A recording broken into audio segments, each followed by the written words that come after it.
नमस्कार, मैं हूं देवांशु। आप देख रहे हैं न्यूज़ फॉर नेशन। बिहार के मुख्यमंत्री नीतीश कुमार जीतन राम मांझी का स्वागत गले लगाकर बीते 7 जून को करते हैं और ये गले लगाने वाला रिश्ता जो है वो महज 6 दिन तक चल पाता है।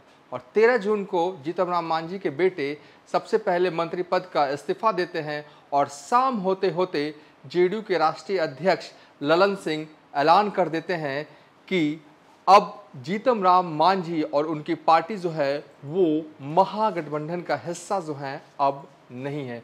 यहाँ तक कि ललन सिंह ये भी कहते हुए नजर आए कि छोटी दुकान चला रहे थे जी।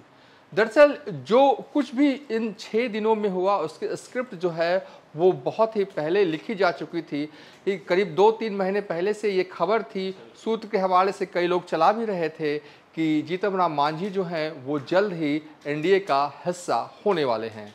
बेसिकली इस वीडियो में हम आपको विस्तार से बताएंगे ऐसा क्या है जो एनडीए में मिलने वाला है जीतन राम मांझी को, जिसके चलते मांझी ने महागठबंधन को अलविदा कह दिया, वो भी तब जब उनके बेटे बिहार सरकार में मंत्री थे। दरअसल हुआ यूं कि 2024 में चुनाव होने हैं और मांझी चाहते हैं कि उनके बेटे जो हैं अब सांसद बने। अपने बेटे को एस्टैब्लिश करने के लिए जीतन राम मांझी कुछ भी करने को तैयार है।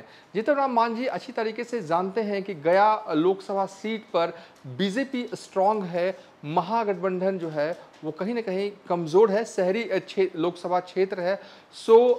लगातार बीजेपी के नेताओं के संपर्क में थे।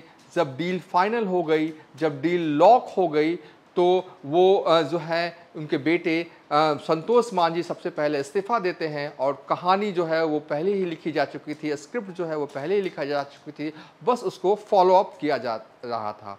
तो सवाल ये कि क्या डील हुई है जीतन राम मांझी और बीजेपी के बीच में। जो हमारे जो सूत्र हैं वो बता रहे हैं कि लोकसभा चुनाव 2024 के बाद बीजेपी जो है वो जीतन राम मांझी को गवर्नर बनाएगी और एनडीए के टिकट पर संतोष मांझी जो हैं वो गया लोकसभा सीट से चुनाव लड़ेंगे। मौजूदा बीजेपी के सांसद जो हैं वो गया से विजय मांझी, उनका टिकट जो है वो कटेगा और हो सकता है कि ट्रांसफ़र हो, यानी कि दूसरे सीट पर हो सकता है उन्हें एडजस्ट करने की कोशिश भी की जाए। ये जो खबर है वो हमारे सूत्र बता रहे हैं। बीते 6 दिन से हम लगातार आपको खबर ये बता रहे हैं कि सीएम नीतीश कुमार और जीतन राम मांझी की मुलाकात में सीएम नीतीश कुमार ने मर्जर की बात कही है, हम पार्टी को विलय करने की बात कही है जेडीयू में। ये खबर हमने आपको सबसे पहले बताई और पूरी बातचीत का मजमून भी हमने पार्ट 1 और पार्ट 2 में आपको बताया था। और अब हम ये खबर आपके सामने लेकर आए हैं कि एनडीए में जीतन राम मांझी की डील जो है वो पहले ही लॉक हो गई थी।